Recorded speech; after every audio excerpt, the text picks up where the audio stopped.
ఈరోజు సాక్షి పత్రికలో road buildings సంబంధించినటువంటి గుంతలు చెప్పి ఇక్కడ ఈరోజు వేయటం జరిగింది. మరి ఈరోజు వైఎస్ఆర్ పార్టీ నాయకుడు జగన్మోహన్ రెడ్డి గారికి ఛాలెంజ్ ఇస్తుంటా ఉన్న R&B డిపార్ట్మెంట్ దగ్గర నుంచి వైఎస్ఆర్ ప్రభుత్వం వచ్చిన తర్వాత 2019 నుంచి 2024 వరకు 16,852 కోట్ల రూపాయలు కేటాయింపు చేయడం జరిగింది.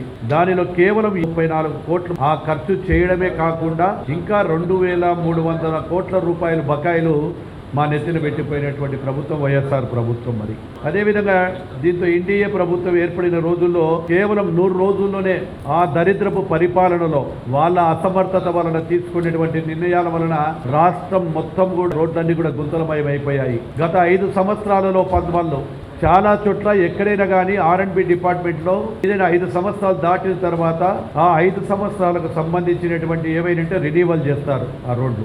ఏదైతే ఆ రెన్యువల్ రోడ్లు చేయలేకపోవడం వల్ల ఎక్కడ కూడా ప్రజలు నడవలేనటువంటి పరిస్థితుల్లో ఎవరికి కూడా వాహనదారులకు ఎన్నో ఇబ్బందులు కలిగించిన మాట వాస్తవంగా ఉన్నాను. అదే తెలుగుదేశం ప్రభుత్వంలో చంద్రబాబు నాయుడు గారు పరిపాలన చేసినప్పుడు రహదారులు ఏర్పడ్డాడు కానీ రహదారుల మీద మన అభివృద్ధిని కానీ పక్క రాష్ట్రాల నుంచి కూడా వచ్చి ఏ విధంగా మెయింటైన్ చేస్తూ ఉన్నారు, ఏ విధంగా R&B శాఖ పని చేస్తూ ఉందని చెప్పి కర్ణాటక, తమిళనాడు, మహారాష్ట్ర నుంచి కూడా వచ్చి ఇక్కడ మన యొక్క రోడ్లను పరిశీలించినటువంటి పరిస్థితి